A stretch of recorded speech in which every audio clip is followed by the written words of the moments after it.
Good morning student, BSc second year. Welcome all the student in your online class. Myself ज्योति. हम zoology paper first पढ़ रहे हैं जो कि है हमारा अकशेरुकियों की संरचना व कार्य की. ये इसको हम क्या कहते हैं? Structure and function of invertebrates. ठीक है, तो इस पेपर में हम जो पढ़ रहे हैं वो हम फर्स्ट टॉपिक लिया है हमने गमन या प्रचलन या जिसका नाम है लोकोमोशन. और हम लोकोमोशन में किसके में पढ़ रहे हैं? हम कूटवादीय गमन के बारे में बात कर रहे हैं. जैसे कि आपको पता है ये कौन सी बुक है हमारी?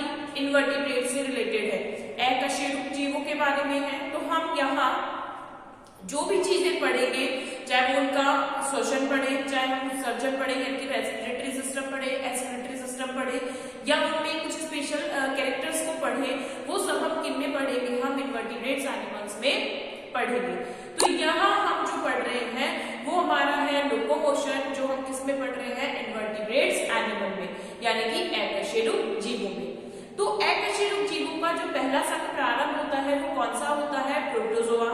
और प्रोटोजोआ के जो जीव होते हैं उनमें अलग अलग गमन अंग पाए जाते हैं, यानी कि प्रोटोजोआ के जो मेंबर्स होते हैं उनमें डिफरेंट डिफरेंट टाइप के लोकोमोटरी ऑर्गन प्रेजेंट होते हैं.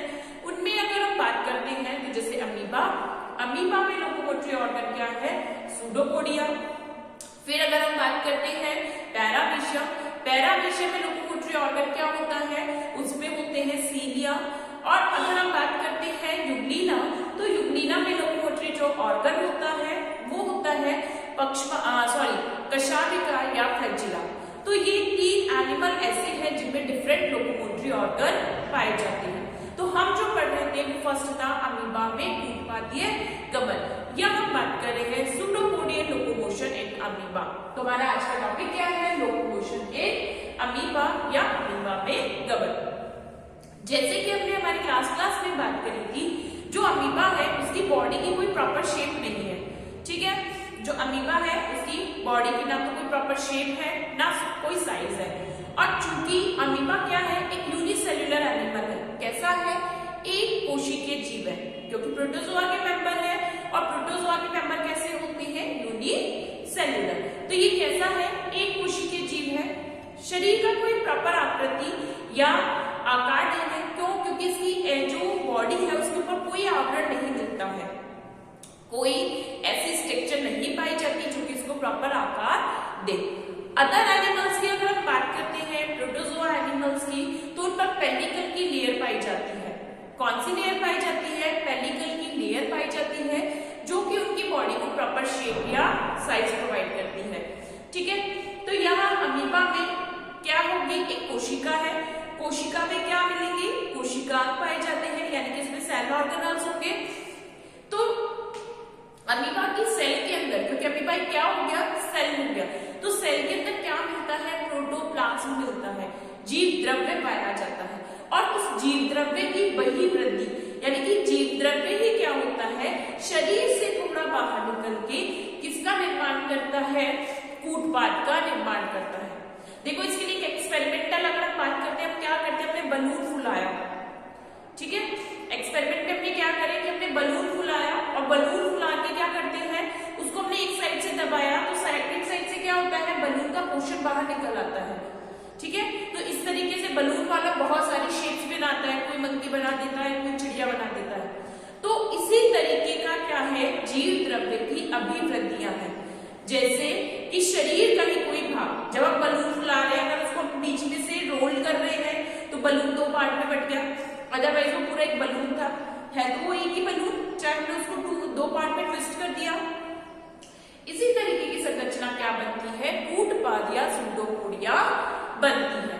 ठीक है, तो यहाँ कुछ ऐसे साइंटिस्ट थे, कुछ अलग अलग थ्योरीज है. अमीबा में कूटपाद बनने के लिए अलग अलग वैज्ञानिकों ने अलग अलग थ्योरीज दी है कि अमीबा में जो कूटपाद बनता है उसके लिए कौन रिस्पॉन्सिबल होता है? उस सेल के अंदर प्रेजेंट प्रोटोप्लाज्म रिस्पॉन्सिबल होता है. तो हमने क्या बात करी थी कि अमीबा की कोई बॉडी शेप नहीं है. ठीक है, अंदर क्या उपस्थित है? एक तरल भरा हुआ है, जिसको हम क्या कह रहे हैं? जीव द्रव्य. जीव द्रव्य या इसको हम क्या कहते हैं? प्रोटोप्लाज्म। ठीक है, इस प्रोटोप्लाज्म को हमने 2 कैटेगरीज में डिवाइड किया है। एक होता है बाह्य द्रव और दूसरा होता है अंतःद्रव। बाह्य द्रव यानी कि एक्टोप्लाज्म और अंतःद्रव यानी एंडोप्लाज्म। तो इन दोनों की वजह से ही क्या बनते हैं? कूटपाद बनते हैं। क्या होता है कूटपाद बनते कैसे? सपोज करो यहाँ कोई फूड है, यहाँ कोई क्या है? भोज्य पदार्थ है। अब अमीबा ने ये देखा कि इसका भोज्य पदार्थ क्या है? इस डायरेक्शन में है। तो ये क्या करता है? अपने शरीर से एक अभिवृत्ति विकसित करता है। ये शरीर का ही भाग है, यानी कि अपने शरीर से एक अभिवृत्ति निकालता है, जिसको हम क्या कहते हैं? कूटपाद कहते हैं। और ये शरीर का ही भाग है, यानी कि यहीं से प्लाज्मा झिल्ली के साथ जीव द्रव्य बाहर की ओर निकलकर एक संरचना बनाता है, जिसको हम क्या कहते हैं? कूटपाद कहते हैं। धीरे धीरे ये कूटपाद को क्या करेगा? इस कूटपाद के सारे घूमेगा और सिर्फ फूड को अपने अंदर ले लेता है। तो इसी तरीके से इसको यूज करता है, अपने सूडोपोडिया या कूटपाद को लोकोमोशन के लिए यूज करता है। तो ये क्या हो गया? इसका सूडोपोडिया। क्या हो गया? ये इसका सूडोपोडिया या कूटपाद है। तो इसके निर्माण के लिए अलग अलग साइंटिस्ट ने अलग अलग थ्योरीज दी, जैसे कि अपने जो लास्ट क्लास थी उसमें हमने कौन सी पढ़ी थी? Contractile theory.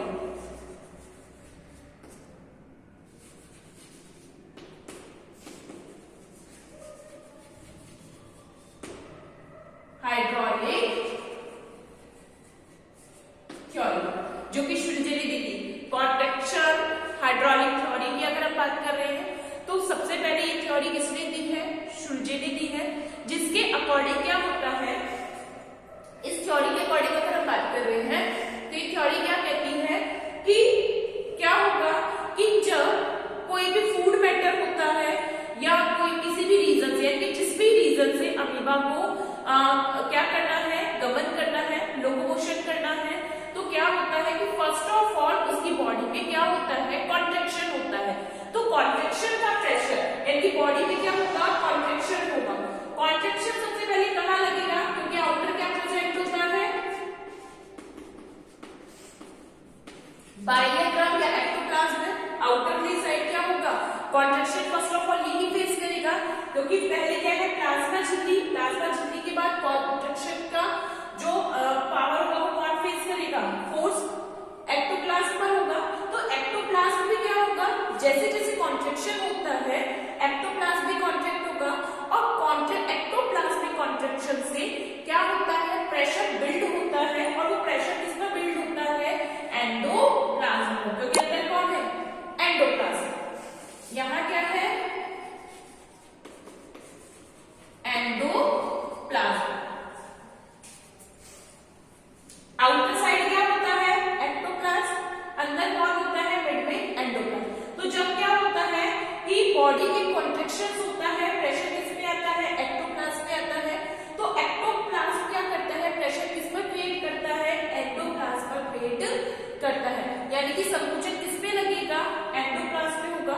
और फिर क्या होता है कि ये एंडोप्लाज्म उसी डायरेक्शन में प्रसारित होकर एक स्ट्रक्चर बनाता है, जिसको हम कहते हैं सूडोपोडिया।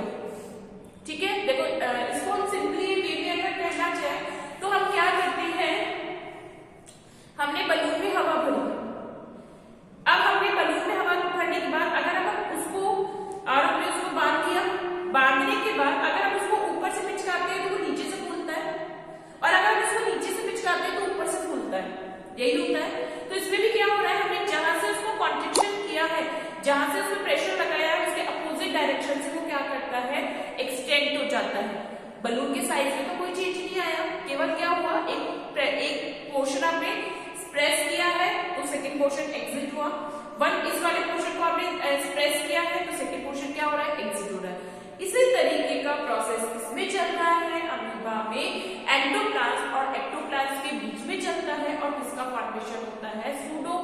का फॉर्मेशन होता है। यही इसकी जितनी भी थ्योरीज जो दी गई है उन थ्योरीज में यही बताया गया है कि जब अमीबा में लोकोमोशन होता है, अमीबा जब गमन करता है तो उनमें क्या होगा, जो एक्टोप्लाज्म है उस पर कॉन्ट्रैक्शन लगता है यानी प्रेशर लगता है। वो प्रेशर किस पे दिया ट्रांसफर होता है, एंडोप्लाज्म में। वो एंडोप्लाज्म आगे की ओर एक्सटेंड होता है और क्या करता है, सूडोपोडिया का फॉर्मेशन करता है। तो इस तरीके से अमीबा में किसका निर्माण होता है, सूडोपोडिया का निर्माण होता है।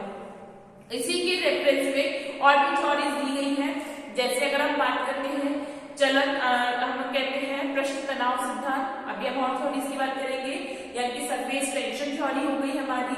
इसके अलावा अगर हम कहते हैं फोल्डिंग अनफोल्डिंग थ्योरी, जो बेस्ट एग्जाम्पल या हम कहें बेस्ट एडवाइजेबल जो थ्योरी है, मोस्ट एक्सेप्टेबल थ्योरी है, वो आती है हमारी सोल जेल कन्वर्जन थ्योरी।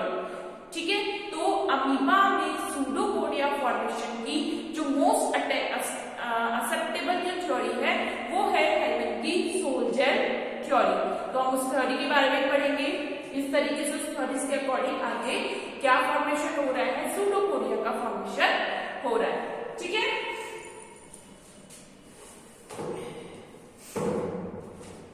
तो हमने फर्स्ट जो थ्योरी लिखी थी ये है हमारी कॉन्ट्रैक्शन हाइड्रोलिक थ्योरी। नेक्स्ट लिखेंगे हमारी सरफेस टेंशन थ्योरी। थोड़ा समझे डिवाइड नहीं है कि contraction hydraulic theory English medium के स्टूडेंट्स ने लिखी है या नहीं। तो first of all English medium के स्टूडेंट्स इसको नोट डाउन करेंगे।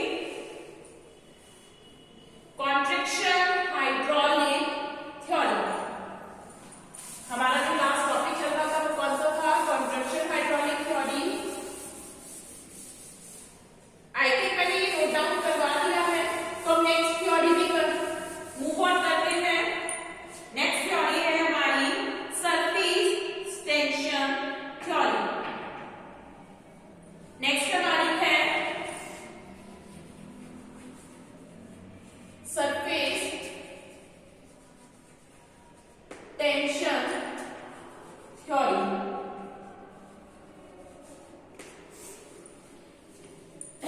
ये थ्योरी जो दी है वो दी है बर्थोल्ड ने।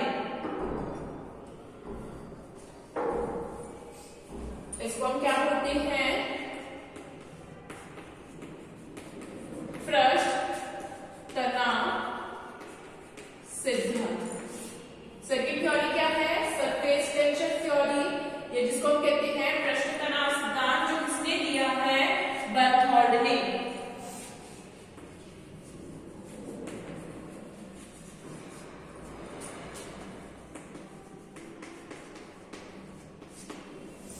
लिखेंगे इसमें यह सिद्धांत 1986 में, यह सिद्धांत 1886 में बर्थोल्ड के द्वारा दिया गया। यह सिद्धांत 1886 में बर्थोल्ड के द्वारा दिया गया, जिसके अनुसार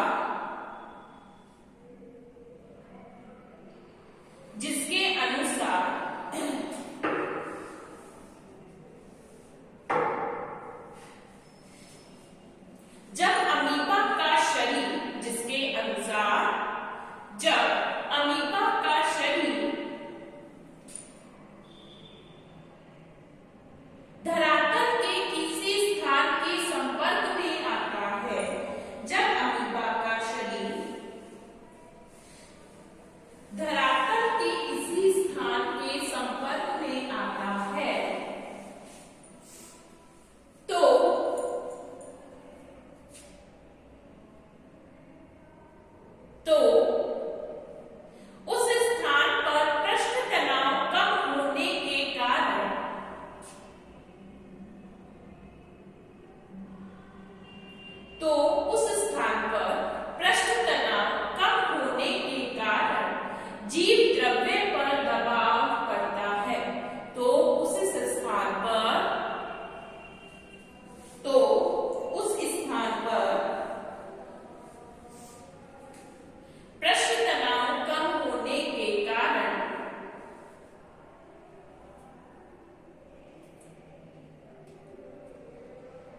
जीव द्रव्य पे दबाव पड़ता है जिसके कारण जीव द्रव्य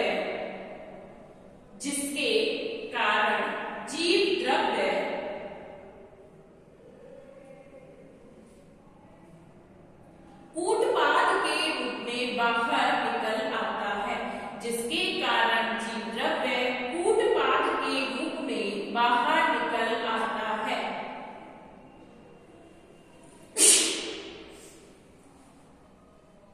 कूटपाद के रूप में बाहर निकल आता है।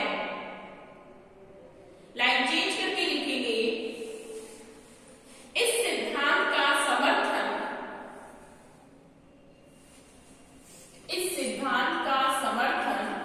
रमलर व बुशली ने भी किया। रमलर व बुशली ने भी किया। इस सिद्धांत का समर्थन रमलर व बुशली ने भी किया। लिखो, this theory surface tension theory लिखेंगे। This theory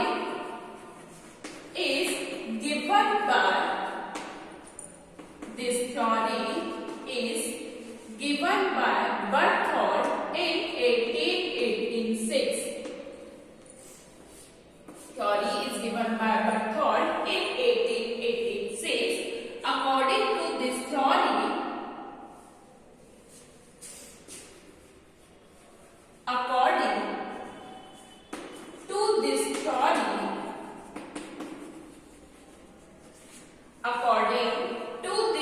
theory,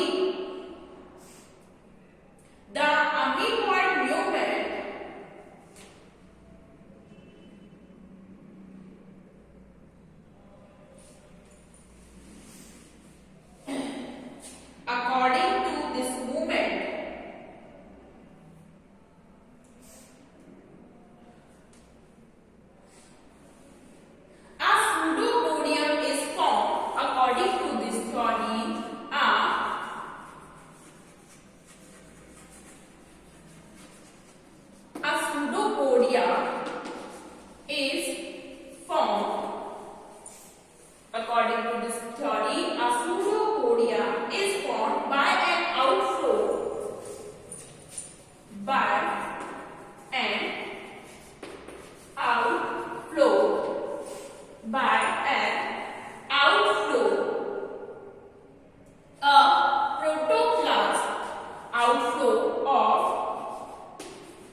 becomes reduced by external or internal factor. By external or internal factors. By external or internal factors.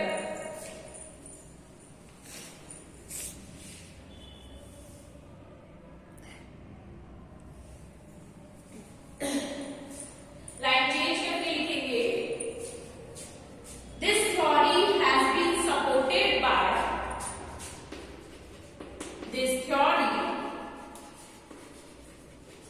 Has been supported, this theory has been supported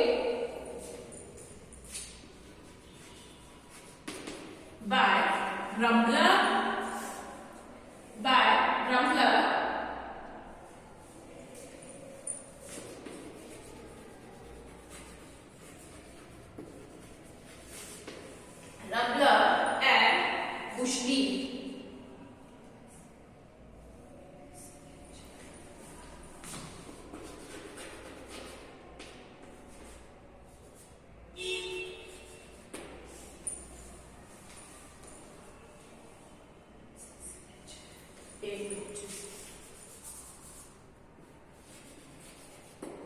Ramla and मुशरी। Next लिखेंगे लुढ़काव मत, rolling movement theory. Next कौन सी है? Rolling movement theory.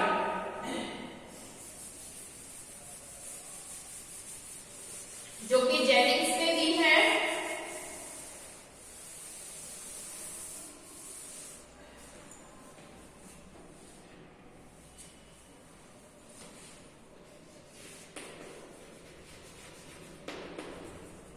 Rolling movement theory, yes, जिसको हम कहते हैं लुढ़काव मत। लिखिएगा इसमें, यह मत जेनिंग्स ने, यह मत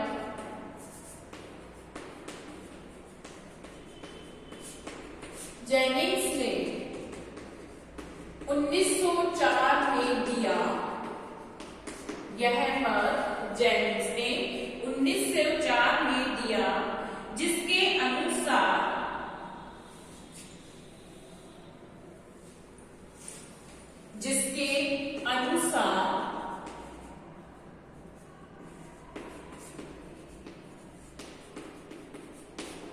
अमीबा में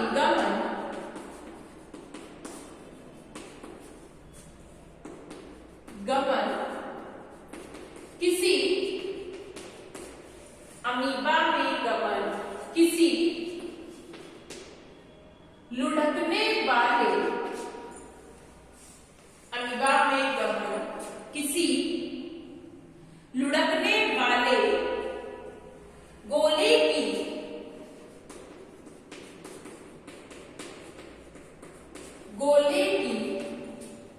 गति के समान होती है।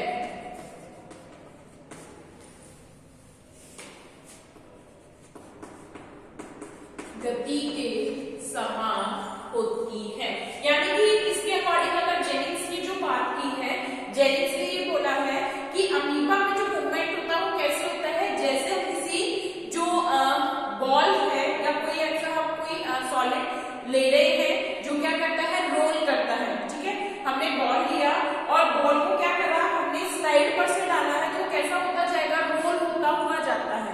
सेम उसी तरीके का मूवमेंट किसमें होता है, अमीबा में भी होता है, कि अमीबा क्या करता है, रोल करते हुए मूवमेंट करता है, इसलिए इसको क्या कहते हैं, रोलिंग मूवमेंट थ्योरी। हमने जैसे क्या किया, स्लाइड पर ऊपर है तो हमने बॉल जब उसमें डाली है तो क्या होती है, फोल्ड होती ही जाती है, रोल करते हुए मूव करती है। सेम टाइप का मूवमेंट यहाँ पर होता है।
पर एक कार्बन कण रखा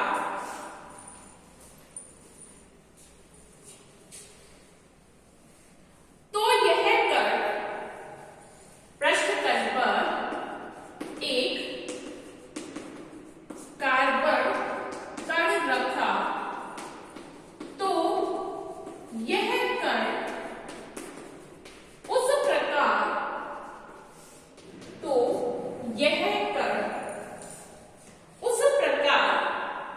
आगे खिसकता है,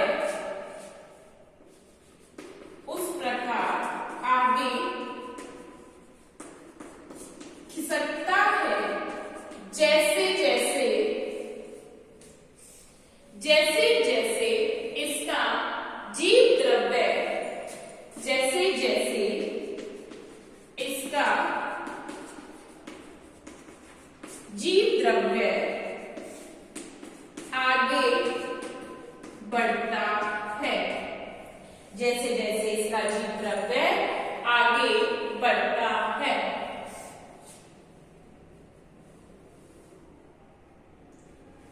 देखो अमीबा में जो जेनिक्स ने अपना एक्सपेरिमेंट किया, उन्होंने करा सपोज कभी अमीबा है, ठीक है, और इस अमीबा की बॉडी के बैक साइड पर कोई कार्बन का पार्टिकल रखा हुआ है। ये क्या हो गया? कार्बन पार्टिकल, जो कि अमीबा है, अमीबा की बॉडी की बैक साइड पे रखा है। अब अमीबा को मूव करना है तो क्या होता है? फर्स्ट ऑफ ऑल अमीबा की बॉडी में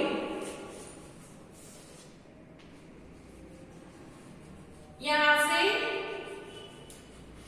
थोड़ा सा स्लाइड हुआ, अब थोड़ा सा स्लाइड होगा, कार्बन का थोड़ा बहुत मूव करेगा, कार्बन यहां आया, देन क्या होगा? अमीबा का यहां से रोल हुआ, अब ये कैसा होगा? स्लाइड हुआ तो कार्बन का यहां आ गया, फिर ये कार्बन का क्या होगा? ये कार्बन का अमीबा के जीव द्रव्य के साथ साथ, अब ये यहां नीचे था तो यहां से तो ये क्या हो गया? अप हो गया, और यहां से ऊपर, यानी कि ये यहां से नीचे से उठता हुआ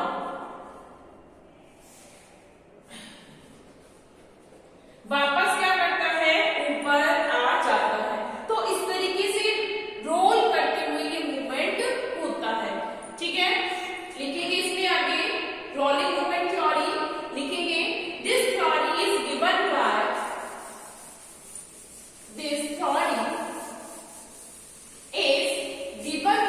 Jennings. This theory is given by Jennings.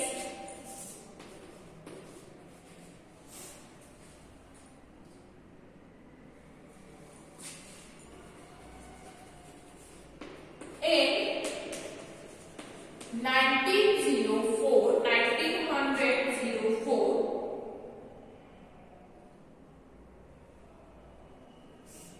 according to this theory,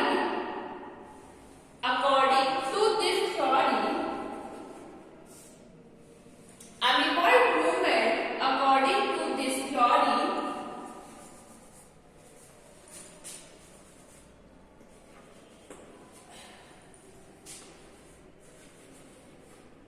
amoeboid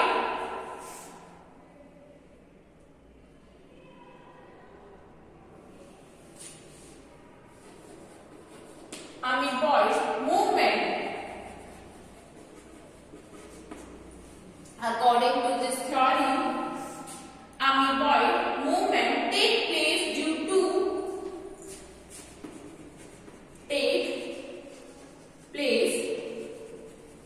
due to amoeboid movement take place due to rolling movement of body, due to rolling movement of body surface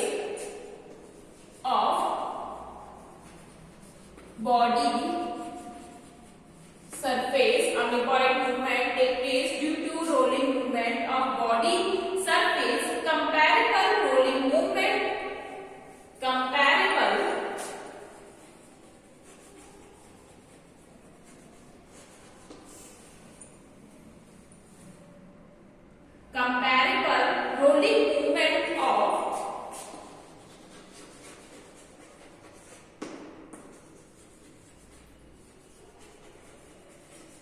rolling movement of fluid-filled sac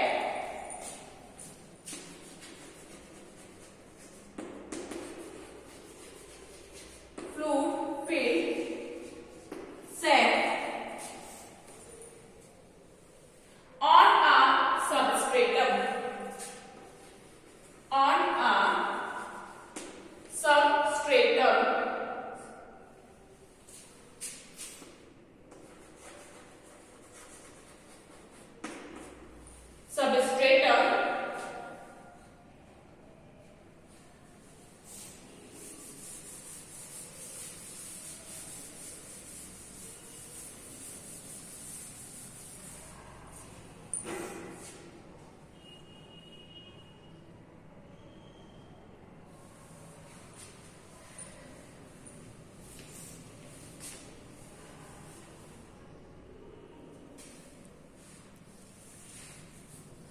ठीक है, आज की class हमारी यही complete होती है। Next class में हम और थ्योरीज के बारे में स्टडी करेंगे। Thank you students. ये नोट डाउन करें आप।